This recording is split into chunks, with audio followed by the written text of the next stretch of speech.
మనుషులకి ఎన్నో ఆశలు, చెప్పలేనన్ని ఆశలు, కోరికలు చాలా ఉంటాయి కదా. సో ఇక్కడ కోరికలు కోరడంలో తప్పు లేదు. Wants are unlimited. కానీ ఆ కోరికలు నెరవేరడానికి ఎఫర్ట్స్ పెట్టకుండా, ప్రయత్నించకుండా కూర్చొని బాధపడతారు చూసారా, అక్కడ జరుగుతుంది తప్పు.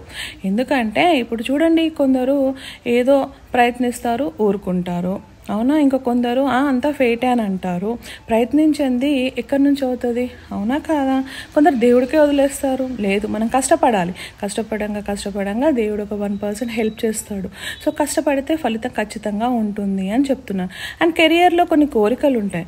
అదేంటంటే ఏజ్ లిమిట్ ఉంటుంది, కొన్నిటికి టైం లిమిట్ ఉంటుంది. అవన్నీ దృష్టిలో పెట్టుకొని ఎఫర్ట్స్ ఎలా పెట్టాలి, ఏం చేయాలని అస్సలు మర్చిపోవద్దు. ఓకేనా. అందరికీ ఫస్ట్ అటెంప్ట్లోనే రావాలని ఏమీ లేదు, అవునా. కొందరికి లాంగ్ రన్లో గుడ్ రిజల్ట్ ఉంటుంది. సో అలాంటప్పుడు ఏం చేయాలి, ప్రయత్నిస్తూనే ఉండాలి. ఖచ్చితంగా ఉంటుంది, కష్టానికి ఫలితం ఎప్పటికైనా ఉంటుంది అని నమ్మండి.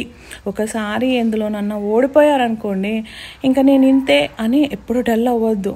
ఎవరో ఏదో అన్నారని అస్సలు పట్టించుకోవద్దు. మన మీద మనకి నమ్మకం ఉండాలి, సెల్ఫ్ కాన్ఫిడెన్స్ ఉండాలి అని చెప్తున్నాను.